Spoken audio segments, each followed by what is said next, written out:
Pour fêter les 100 abonnés sur le compte Instagram, CatchFM s'associe avec Rare Wrestling pour vous faire gagner des cadeaux. Les conditions ? Abonnez-vous au compte Instagram de Rare Wrestling dans la description et envoyez que vous venez de la part de CatchFM. Les deux gagnants repartiront avec des autographes de catcheurs français et de nombreux goodies. Encore merci pour ce partenariat et bonne chance. L'univers du catch à la radio, c'est sur CatchFM. Une émission qui vous fait vivre le catch sur le ring comme dans les coulisses. Et ça commence maintenant. CatchFM vous propose une émission depuis la CACC. CatchFM. Donc nous sommes en compagnie d'Alexis. C'est ça, c'est bien moi. Bien le bonjour à vous. On t'appelle comment, l'annonceur, le speaker Oui, Alexis, ring annonceur, speaker, ring annonceur, présentateur, comme vous voulez. J'ai pas de titre particulier. Est-ce que tu peux nous parler un petit peu de comment t'es arrivé justement pour être ring annonceur ? Par un concours de circonstances, en fait, Ouais. par un concours de circonstances, puisque ça fait maintenant 2 ans que je suis sur la CAC, je suis à la CACC en tant qu'élève, tout simplement. Et en fait, ils ont eu un petit pépin d'annonceur sur un show d'été en 2022, en juillet 2022. C'était le show de Gaillan sur la Petite Place, un des shows mythiques de la CACC, justement en extérieur. Et ils m'ont sollicité, vu que pour eux, je parlais pas trop mal, donc. Ils m'ont posé la question, est-ce que ça t'intéresse de participer et d'essayer de faire le ring annonceur ? J'ai essayé, ça m'a plu, et puis ça a plu aussi à la direction de la CACC, donc ils m'ont confié la mission sur chaque show de participer et de faire participer justement le public en annonçant les matchs. Ouais. Et là justement, on vient d'assister à une séance de questions-réponses, et tu étais avec Al, qui est le ring annonceur de la BZW. Oui, exactement. Pas dire l'autre nom, on n'a plus le droit. c'est un petit peu un rêve pour toi, visiblement, c'est un petit peu ton modèle. Alors, je veux pas dire que c'est directement mon modèle. Alors, je respecte énormément son travail et je suis très content de travailler avec lui. Ça fait, on se connaît un petit peu maintenant parce qu'on s'est croisés à plusieurs reprises sur les shows. On a bossé un petit peu ensemble l'année dernière. Mais c'est vrai que c'était une volonté en fait, moi, que j'avais de travailler avec lui sur le ring directement. Parce que c'est quelqu'un qui est connu et reconnu justement pour son travail, que ce soit pour ses réseaux, pour sa chaîne YouTube et également pour son boulot en tant que ring annonceur sur des gros shows. J'aurais aimé et malheureusement on n'a pas pu travailler ensemble au niveau du show APC CACC. Je vais vous embêter, Alexis, c'est le meilleur, c'est mon binôme préféré. Faites du bruit pour Alexis. Justement, on est en train de parler de toi, Al. Assez parler de moi, parler d'Alexis, c'est un mec super et il mérite de faire plus de choses. J'aime beaucoup son travail à la CACC, donc big up à lui, big up à la CACC. Merci pour ton petit passage. Merci Al. Donc voilà, je le disais en fait. Voilà. En tout cas, il a l'air de penser du bien de moi aussi. Bon, c'est réciproque parce que je pense énormément de bien de lui. Il a toujours été assez accueillant, puis toujours donneur de bons conseils quand j'ai eu besoin. Donc c'est un plaisir. Ouais. Et à part Al, t'as un autre modèle ? Non ? Alors non, pas vraiment. Alors pourquoi ? Parce que je regarde pas spécialement, je m'attarde pas plus que ça en fait sur les annonceurs, et pour être totalement même honnête et franc, je regarde plus beaucoup de catch depuis quelques temps. Non, mais je suis très admiratif justement du travail qui est fait en fait, mais si on me demande aujourd'hui de donner quelques noms d'annonceurs, alors aux États-Unis j'aurais Samantha Irvine en fait, parce que c'est celle qu'on voit partout et qui fait parler d'elle, donc oui forcément ça ce serait un genre de modèle, puisque elle fait lever une foule comme pas possible, comme personne, juste avec le micro. Mais sinon non, en France, je connais pas trop les autres annonceurs à part Al, parce que Al prend déjà beaucoup de place sur la scène du catch. J'ai pas de modèle directement, non, j'ai pas de modèle. Par contre, je suis admiratif du travail qui est fait un peu partout, justement dans toutes les structures, parce que quand je regarde quelques vidéos, en fait, je vois des annonceurs qui sont tous à l'aise, des gens qui parlent bien, qui présentent bien également, et c'est un plaisir puisque ça passe également par là pour faire augmenter la popularité de la discipline. Ouais. Et si tu avais l'opportunité d'aller annoncer un petit peu dans une autre fédé, Thierry ? Ou tu restes fidèle à la CACC ? Non, alors je reste et je resterai toujours fidèle à la CACC puisque c'est l'école dans laquelle je suis encore élève aujourd'hui, justement pour pratiquer un peu le catch et me dégourdir les jambes entre guillemets, me faire mal au dos. Et c'est la CACC qui m'a donné ma chance en fait de vivre un rêve de gosse, c'est-à-dire, même si je ne suis pas catcheur et je ne le serai jamais, de monter sur un ring avec des gens. Je me faisais la réflexion en fait, j'ai eu l'occasion de monter sur le ring avec Axel Tischer. Quelques semaines avant, je le prenais en personnage à la console en fait. Ouais. C'est une chance. Et donc j'ai eu l'occasion également sur le show APC versus CACC de présenter cette soirée. On devait le faire ensemble avec Al, malheureusement il n'a pas pu être présent, donc il m'a laissé les rênes pour la soirée. Ça a été une super expérience également. Donc l'APC j'ai déjà fait, j'ai vu le Studio Génie, j'ai vu un autre public. Mais après je suis fermé absolument à rien, hein. Je suis à l'écoute. Ouais, bah. Et justement, comment t'es arrivé au catch tout petit, t'étais fan, t'as dit faut que... Ouais, en fait c'est un rêve de gosse, le catch. J'ai toujours aimé, un peu comme Tristan le disait tout à l'heure sur la question-réponse. Quand j'étais petit à l'école en profession, je m'étais catcheur. Je voulais être catcheur aussi. J'ai beaucoup moins de chance et beaucoup moins de talent de toute façon que lui. Mais j'ai connu tardivement les écoles. Mais sinon, le catch, c'est pour moi un truc de gosse. Je sais que mon grand-père regardait du catch à la télé, ma mère également. Moi, depuis tout petit avec mon frère. Et ça fait très longtemps maintenant que je suis fan. Et j'ai eu l'occasion de rentrer un peu dans le milieu. Donc maintenant, j'en profite. Je vis chaque jour comme un rêve. Et je profite de tous les moments. Ouais. Pierre ? Du coup, c'est qui le catcheur qui t'a le plus marqué quand t'étais jeune ? Bret Hart. Bret Hart sans hésiter. Ça a été, alors c'est pas mon premier préféré, parce que mon premier préféré c'est le British Bulldog. Alors pour remettre un peu dans le contexte, moi les premiers souvenirs de catch que j'ai, ils datent de 91, c'est des vieux souvenirs. Mais c'est vraiment Bret Hart qui a été mon idole de jeunesse. Du coup, le match à Wembley à SummerSlam, c'est un classique pour toi. SummerSlam 92, c'est un de mes matchs préférés. Je l'ai fait, je l'ai regardé dans tous les sens et c'est vraiment quelque chose d'énorme. Ouais. Un dream match que tu rêverais d'annoncer ? Un dream match que je rêverais d'annoncer. Et tu sais, c'est une question un peu piège. J'ai jamais vraiment pensé à ça. Bon, après, qui ne rêverait pas d'annoncer le main event du prochain WrestleMania, par exemple ? Cody contre Roman Reigns en triple threat contre The Rock. Je ne sais pas si c'est... J'aurais peut-être pas dû annoncer le spoil. On n'est pas trop surpris. Non, mais ce genre de gros match-là. Après, comme je le disais tout à l'heure, je regarde plus beaucoup de catch actuellement, donc je manque un peu peut-être de culture sur ce qui se fait aux alentours. J'ai regardé qu'il y a quelques semaines le match Kenny Omega contre Will Ospreay du mois de janvier dernier à la New Japan Pro Wrestling. C'est le genre de match également qui ferait rêver en fait. On a envie quand on est annonceur, on est sur le côté justement et on a une place privilégiée. Donc c'est ce genre de match qu'on aimerait voir. Justement, Tristan, il parlait du match qui est fait à la Rix contre Will Ospreay. Être annonceur de ce match-là, avec nous, je sais qu'on l'avait regardé en live sur Twitch. Et déjà, nous, on avait des frissons. Alors, j'imagine bien être dans le ring, annoncer les catcheurs avec la puissance du public, ça doit être impressionnant. Alors, des matchs comme ceux-là, ça doit être génial. Moi, j'en ai fait quelques-uns qui sont tout aussi géniaux. Avec MBM Rick Salem contre Axel Tischer l'année dernière. Les matchs justement à la PC contre la CACC cette année il y en a quelques-uns qui ont été géniaux justement, dont un Axel Tischer contre Tristan Archer qui était super. Et au-delà de grands noms en fait, enfin grands noms, je veux dire de grands noms du circuit reconnus à travers les continents, à travers les pays. Des matchs quelques-uns m'ont marqué en fait l'été dernier ici, certains avec un triple. Je me souviens d'un triple threat. C'était un match à 2 équipes de 3 en fait. C'était VCC, donc il y avait Aaron Rami, Thibaut Hendrick et Daniel Akindele contre Kevin Valdez, Elmer Loguenec et TLB. Et j'avais discuté un peu avec eux en disant vous allez voir, votre match ça va être un bazar pas possible. Et montre en main, j'ai mis 10 minutes avant de pouvoir annoncer le premier catcheur en étant sur le ring. Tellement il y avait du bruit en fait. En étant en extérieur, c'était énorme. Et des matchs comme celui qu'on a vu aussi en main event du dernier Coalition, c'était TLB, Léon Vigoureux. Ça mettait fin à un an de rivalité avec un public qui était très dans l'attente, qui était très attentif à ça, et c'était un grand moment aussi pour moi. Justement, c'est ce qu'il y a de bien avec le catch actuel, c'est que les gens suivent les histoires et ils le vivent beaucoup plus, parce que c'est vrai qu'on a connu l'époque d'aller voir un show de catch sans savoir les rivalités qu'il y avait ici et là, tandis que là maintenant chaque personne suit une ou plusieurs fédérations, tout le monde connaît les histoires qu'il y a.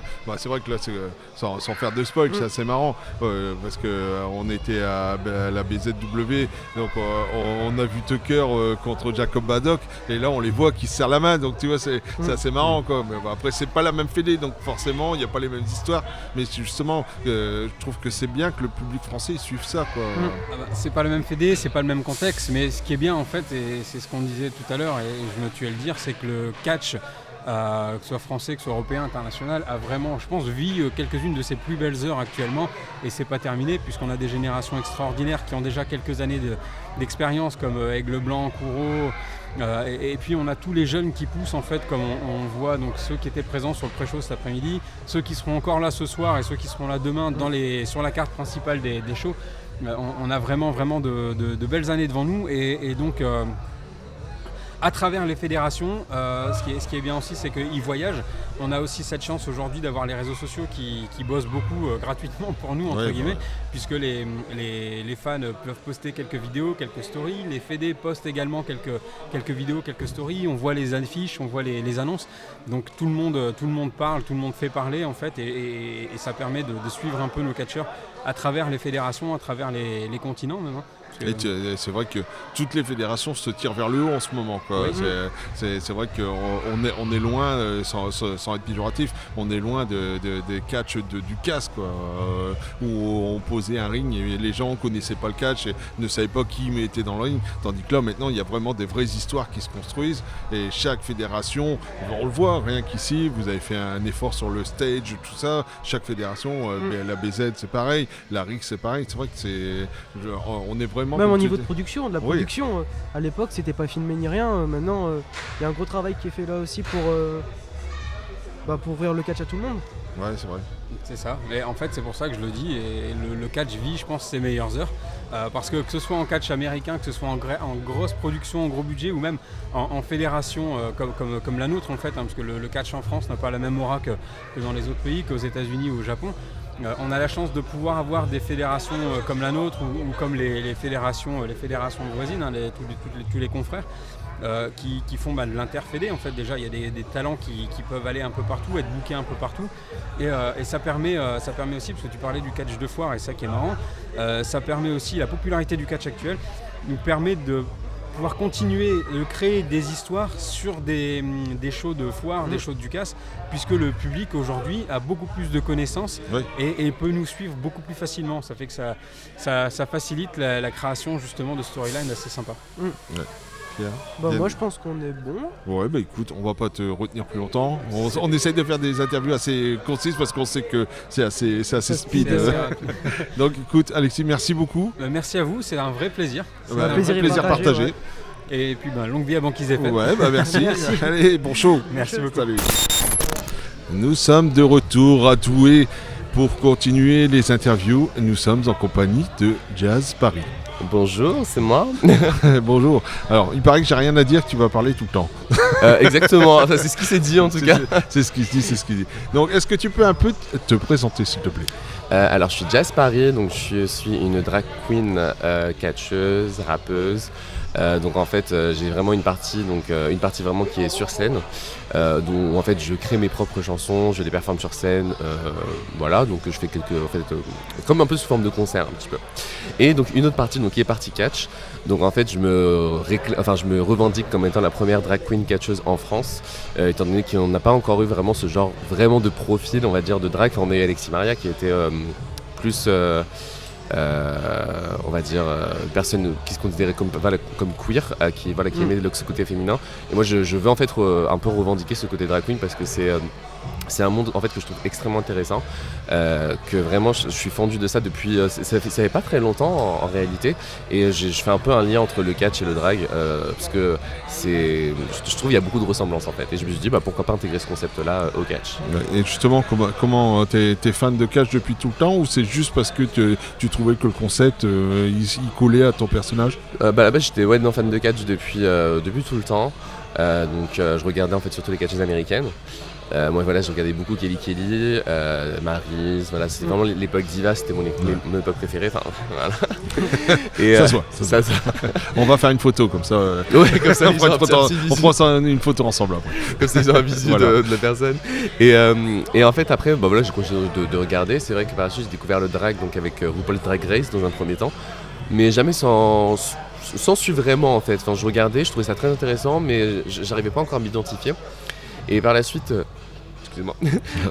ils ont lancé le concept de Drag Race France.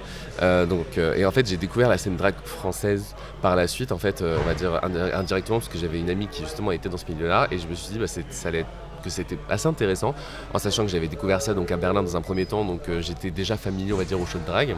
Et je me suis dit, maintenant que je commence à faire même des shows en tant que drag queen sur scène, essayer de trouver un moyen justement de pouvoir convertir ça dans le catch et catch dans le drag. Donc voilà, donc c'est un peu ça. Et puis, ce qui est cool, c'est que l'accueil est très bon, quoi. Je veux dire, il y a pas, je sais pas si c'est partout tout le temps, mais ici, t'as eu un très bon accueil, quoi. Je veux dire, il y a pas. Oui, franchement, après, ça arrive, hein, bien sûr que l'accueil se veut beaucoup plus hostile. Des cons, il y en a partout. Ah, mais voilà, bien sûr, tout à fait. Donc voilà, donc après, c'est sûr que ça dépend vraiment des shows, ça dépend des dates, ça dépend des personnes qui sont sur place. Mais là, là, c'était, on va dire, overall, c'était plutôt bien. Il y avait pas vraiment d'hostilité. J'en ai eu beaucoup plus à certains moments, donc là, franchement, tranquille.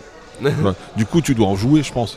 Ah bah oui, tout à fait. Après, c'est ce qu'il faut. Ouais, bien sûr. Voilà, parce que c'est vrai que le drag, de toute façon, vu que c'est déjà un milieu qui est comme ça, il n'y a pas ce côté-là, on va dire, d'hostilité, parce que voilà, c'est beaucoup dans le soutien. Ouais. Mais justement, vu que le catch, c'est un milieu qui peut s'avérer très, très compliqué à cause de ces réactions assez négatives. Voilà, moi j'en joue parce que je me dis de toute façon, le scandale, j'adore le scandale, j'adore même le bad buzz en soi, parce qu'en fait une bad press ou une bonne presse, ça reste de la presse de toute façon. Donc voilà, c'est pour ça que j'aime bien en jouer, c'est sûr. Pierre, t'as une question ? Du coup, j'ai vu que tu fais partie de l'équipe La Maison Mère, la première équipe ouvertement gay, je crois, de France. C'est ça, exactement. À quand un championnat par équipe ensemble ? J'espère pour bientôt en tout cas. Ça c'est, j'espère pour bientôt. En tout cas, on aimerait beaucoup pouvoir, on va dire représenter une nouvelle type d'équipe en France. Donc c'est sûr que si par la suite on peut être, on va dire couronné grâce à ça, nous ça serait tout bénef quoi, pour la représentation. C'est sûr que et au big good. Du coup, tu chercherais plus un titre par équipe masculin ou féminin ? En fait, moi je me considère, en tant que personnage, je me considère, dans le gimmick, je me considère, en fait, n'importe. Ouais, non, mais en fait, justement, ça peut être sympa d'avoir votre style qui gagne des titres masculins. Justement, ça peut apporter, c'est ça. Ça peut apporter un buzz. C'est ça, c'est vrai que du coup, les profils masculins, on a encore beaucoup de profils encore qui sont très virils, même si, bien sûr, c'est très divers, mais ça reste assez viril. Et c'est vrai que ça peut être on peut considérer ça un peu comme de la facilité, que je m'identifie peut-être, on va dire, à la division féminine, mais après moi c'est pas mon but à la base, moi c'est juste que moi je peux combattre et je veux combattre avec tout le monde, homme comme femme, parce que de toute façon dans ce milieu pour moi c'est 100% égalité de toute façon. Donc après c'est sûr que si on gagne un titre qui était devenu auparavant par des hommes très virils et très, très masculins, c'est pas sympa. Non, c'est sûr. Et dans le vestiaire, justement, je pense que la mentalité a dû évoluer depuis les années 80-90. Je pense que à cette époque-là, t'aurais peut-être été beaucoup moins accepté parce que c'était vachement fermé, vachement viré. Comme tu dis, c'était les bodybuilders.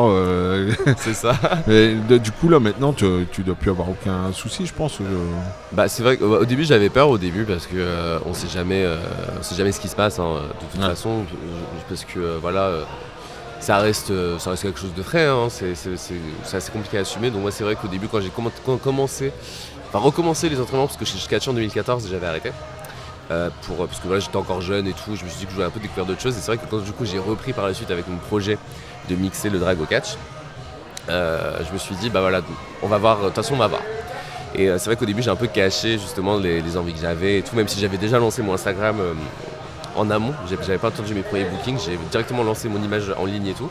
Et c'est vrai que tous les moves un peu coups de fesses et tout, c'est vrai qu'au début je n'osais pas trop les mettre parce que on sait jamais. Et après c'est petit à petit j'osais les mettre, après j'osais me ramener avec des perruques et tout. Et en fait pour un peu habituer on va dire les gens, parce que je me suis dit, j'étais un peu au début en mode what the fuck these bitches are gonna think, tu vois.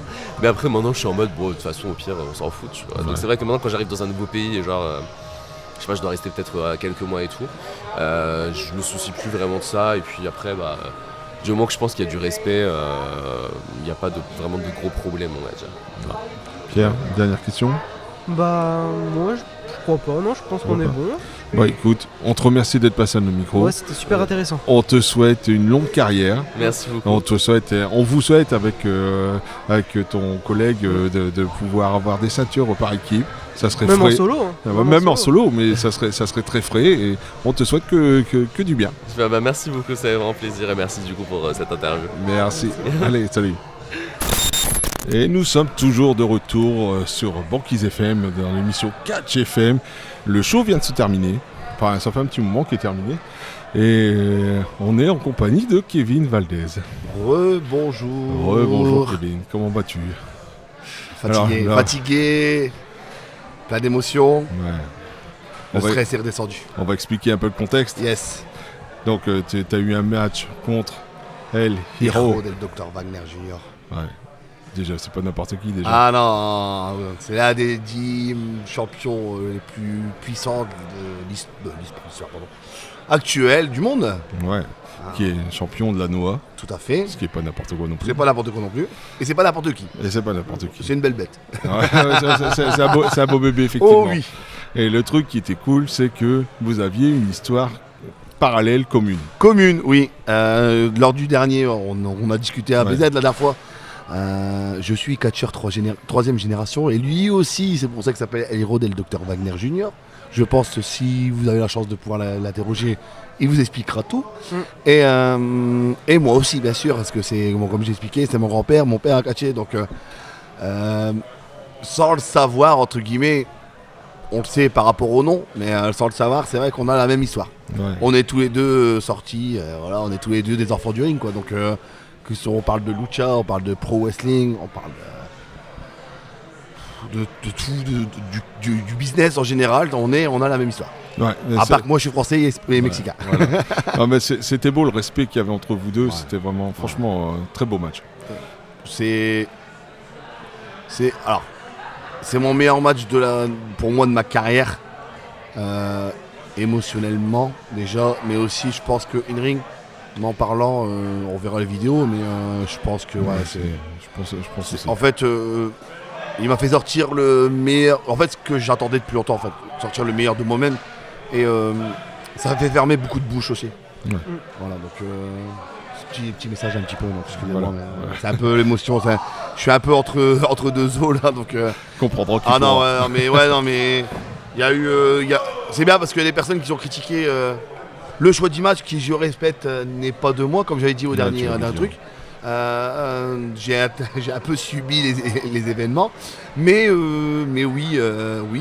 Il y a des gens qui ont été. Je pense que c'est méchant parce que c'est un fond méchant. En fait, il n'y a pas que Kevin Valdez, l'un des responsables de la CACC, il y a aussi Kevin Valdez, le catcheur.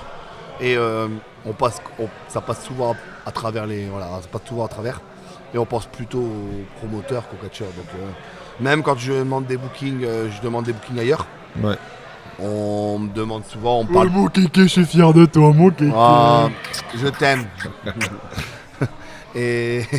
Et on me demande beaucoup de faire des échanges, etc. Alors que c'est pas mon but en fait. Moi, je veux faire ce que je veux faire ici. On veut faire avec le staff parce que c'est un énorme staff. Je pense que vous avez remarqué. C'est différent de certains endroits. Nous, on a énormément de monde pour pouvoir préparer, installer, etc. Et au final, nous, on veut faire des choses, mais moi, je veux m'exporter aussi. Et puis, je pense que la semaine dernière, il y a 2 semaines, à BZ, ça m'a aidé aussi, je pense, aujourd'hui, parce que ça m'a enlevé, même si j'étais stressé, ça m'a enlevé du stress, parce que c'est quand même une grosse machine, BZ. C'est quand même, pour moi, c'est la meilleure promotion actuellement en Europe. Pour moi, je l'ai dit tout à l'heure à certaines personnes qui n'étaient pas d'accord, dont des responsables, mais pour moi, c'est la meilleure structure européenne actuellement. Donc, participer, même que ce soit le pré-show, comme on dit, au moins, ça a enlevé un peu de pression, quoi. Sinon, Pierre, tu as une petite question? Bah, pas vraiment. Moi, je pense que ça a été. T'as tout dit là, je pense. C'est vrai? Ouais. Bah ouais. Sinon, parce que sinon, moi, je peux rester 1 heure ici, pas de souci. Tu peux peut-être donner les résultats de ce soir. Allez, je vais faire moi-même. Il y a eu beaucoup de changements, donc c'est bien que ça soit. Il y a énormément de changements. C'est bien pour le business et c'est bien aussi parce que ça donne envie aux gens de venir. Parce qu'il y avait beaucoup de remarques comme quoi. Les titres changeaient pas souvent, à ce qu'on m'a dit. Donc après, on n'a peut-être pas. Je pense que les responsables ne se sont pas rendus compte, peut-être. Et mais le seul changement de titre qu'il n'y a pas eu, c'est les Nukes. Une des meilleures équipes françaises, les Nukes, ça quand même assez. Ouais, ils méritaient. Ils ont gardé leur titre. Et après, il y avait le GOAT du catch FR, Aigle Blanc, qui était quand même sur la carte, qui n'a pas réussi à gagner son match contre Tristan. Je suis quand même un peu déçu parce que je comptais sur lui.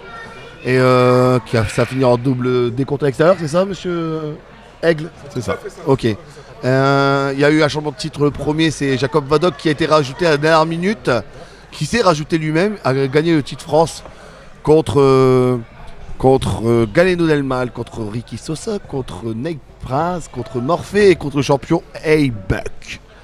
Et aussi, qu'est-ce qu'il y a eu aussi? Ah oui, il y a eu le changement de titre de TLB, a battu Ultima Sombra pour devenir un nouveau champion middleweight, et Tucker a battu MBM dans le main event pour devenir le nouveau champion suprême de la CCC. Et après, demain, tu t'es ramené.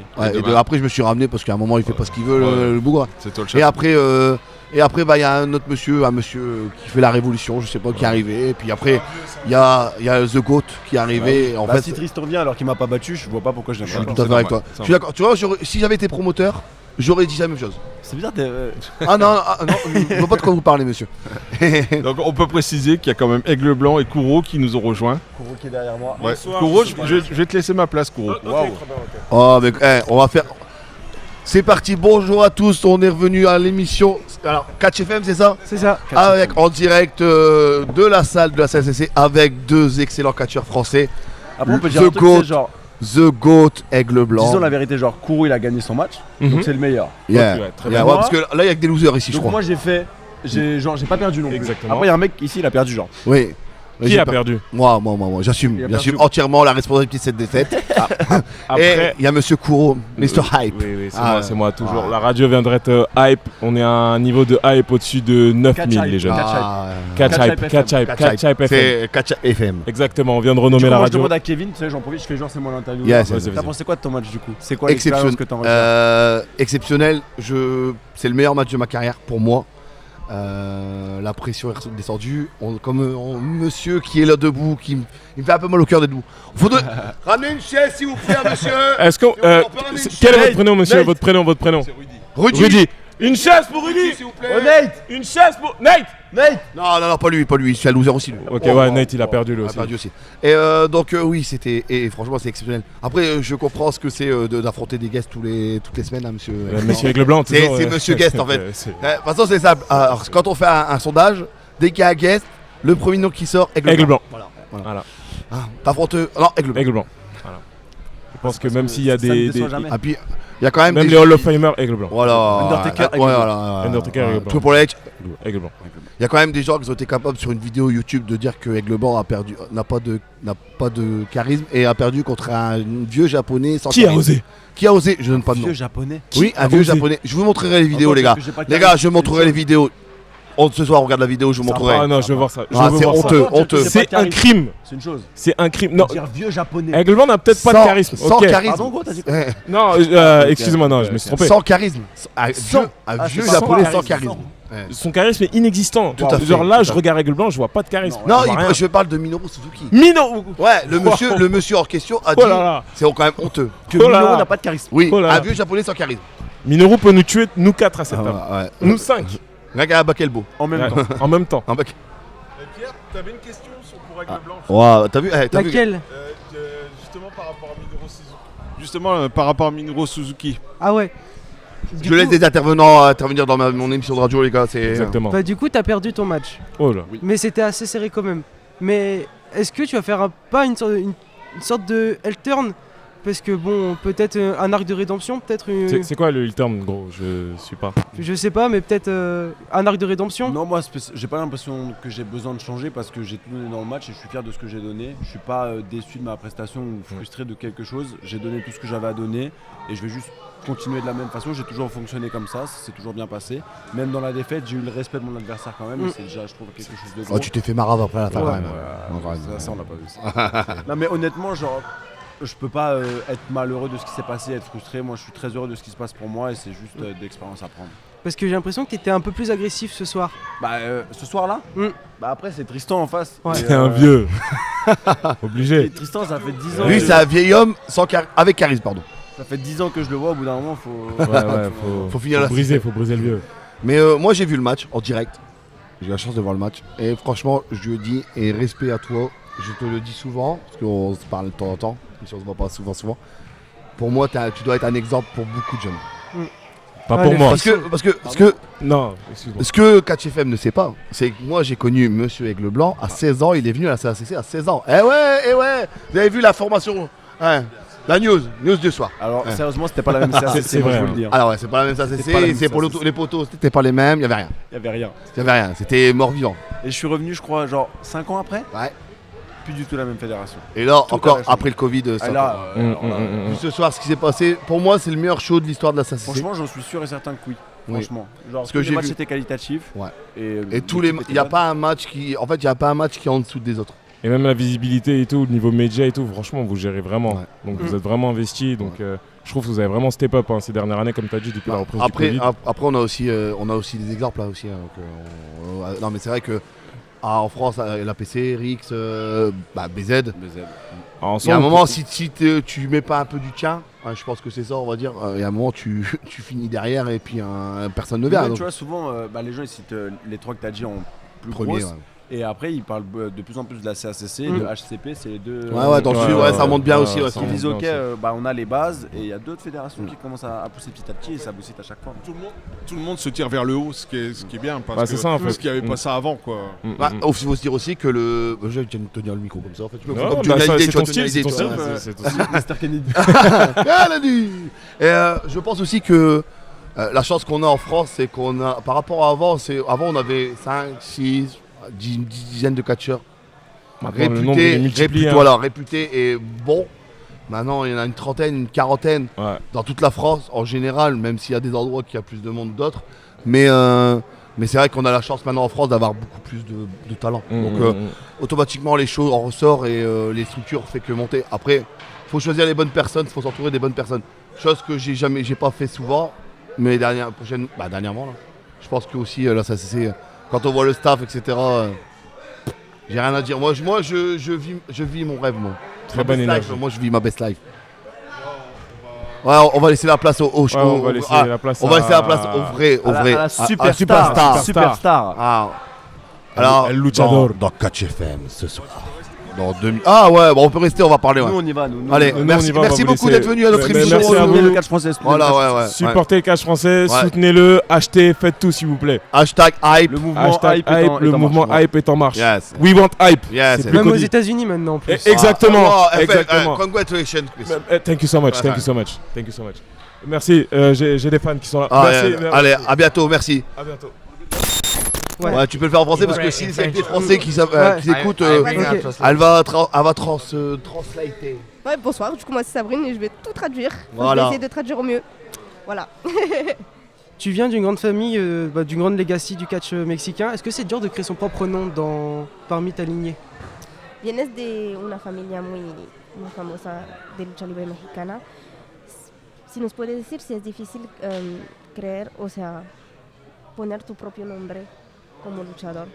Sí, es muy difícil ya que me ha costado, este año son 15 años, como lo decía en el seminario, tuve que emigrar a otro país para poder hacer algo porque todavía en México ser la sombra de mi padre o estar atrás de mi familia era difícil. Pero ahora ya que he ido a otros países, cada vez que voy a México me vuelvo más fuerte.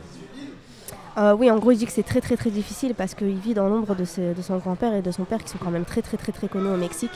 Et du coup, justement, pour se démarquer d'eux et pour avoir sa propre légitimité, il a dû émigrer dans d'autres pays. Il a vécu notamment aux États-Unis, au Japon. Ça fait 15 ans qu'il catch et 15 ans qu'il essaye de sortir de sa zone de confort pour revenir plus fort au Mexique et pour prouver qu'il est légitime, justement, qu'il n'est pas juste fils de... Voilà. Ok. Durant ta carrière, quel adversaire as-tu préféré de catcher? Contre qui? En tu carrera, contra quién fue tu lucha favorita? ¿Cuándo? En toda tu carrera, ¿contra quién fue tu...? Kevin Valdez. Yeah. I think so. Sorry. Creo que he tenido yo siempre he dicho que no hay rival débil. Siempre, si tú estás ahí arriba es porque tienes muchos pantalones. Entonces, para mí, he tenido buenas luchas, excelentes luchas y noches como estas maravillosas. Entonces, para mí, tengo mucha pasión por la lucha libre, entonces siempre trato de atender a la gente, de atender tengo mucha pasión por la lucha libre. Il dit qu'il a beaucoup de passion pour la lucha libre et qu'en fait pour lui il n'y a pas d'adversaire faible, il n'y a pas d'adversaire en dessous des autres. En fait il considère que s'il y a quelqu'un qui catch contre lui sur le ring, c'est qu'il a le niveau d'être là et il va le considérer de manière équitable. Alors oui, il a eu des bons matchs, il a eu d'excellents matchs, mais en réalité il considère tout le monde de la même manière parce qu'il a vraiment de la passion pour le catch et pour lui tout le monde a le même niveau. Ça fait quoi d'être le premier champion, le deuxième champion de la NOAH? Que te hace ser el segundo Étranger, campeón extranjero de la NOAH. Yo creo que eso es lo que decías antes de lo de mi familia. Cuando yo me fui a otro país y luchar 4 años en Japón, todo el esfuerzo, yo le llamo sacrificio. Cuando yo llego a Japón, en mi casa, su casa, yo le llamo la cárcel de los sueños, porque sacrificas todo para estar ahí. Entonces, yo creo que mi trabajo fuerte, mi disciplina, mi constancia, mi actitud, es lo que me hace ser ahora la cara de una empresa japonesa. En gros, oui, en fait, il est très fier et c'est ce qu'il disait tout à l'heure, c'est-à-dire que comme il a dû sortir de l'ombre de sa famille, il a vécu 4 ans au Japon, il a dû vraiment sacrifier beaucoup de choses. Pour lui, il a vécu la prison de ses rêves, c'est-à-dire que, en fait, il a tout sacrifié, il a tout quitté pour justement prouver aux gens qu'il était légitime. Et du coup, aujourd'hui, être le visage d'une entreprise japonaise, c'est le résultat de tous ces sacrifices, quoi. Il a été 2 fois champion de la NOAH par équipe avec René Dupré. Ça fait quoi d'avoir été champion avec un ancien champion de WWE par équipe? Fuiste campeón de pareja con René Dupré. ¿Qué te hace sentir que fuiste campeón con alguien que estaba también campeón en la WWE? No, muy feliz porque considero que él fue uno de mis maestros. Siempre voy a agradecer a él por enseñarme tantas cosas. Y creo que cuando fui campeón peso pesado, porque he ganado todo en NOAH, pero ahora campeón peso pesado no nada más soy yo. Creo que René Dupré es una parte de ese campeonato porque él fue mi maestro para el estilo. Il a dit qu'il a beaucoup de reconnaissance et qu'il est très heureux d'avoir pu partager ça avec René Dupré et qu'il ne le considère pas juste comme son partenaire par équipe, il le considère aussi comme son professeur parce que sans lui il n'aurait jamais été champion poids lourd et en fait il lui doit beaucoup et pour lui sa victoire c'est aussi la victoire de René Dupré. Et la dernière question, dans le futur, ce serait dans quelle fédération tu aimerais bien catcher? Okay. En el futuro, ¿en cuál promoción te gustaría luchar? Creo que ahorita tengo muchas ofertas, pero mi lealtad está con NOAH. Tengo un contrato con ellos hasta diciembre 29 del 2024 y no puedo leer el futuro, pero creo que hay grandes planes para mí en el mundo. Alors il a beaucoup de propositions, mais là il veut être très loyal à la NOAH. Il a un contrat avec eux jusqu'au 29 décembre 2024. Il veut l'honorer et il dit que pour lui, après ça, les portes seront ouvertes et il voit un bon futur. Voilà. Merci beaucoup. Merci à vous. Gracias. Merci beaucoup. Kevin Valdez. Arigato gozaimasu. Merci. Yeah. Gracias. Catch FM, l'émission des fans du catch revient très vite. En attendant, rejoignez-nous sur Instagram, X et YouTube. Catch FM.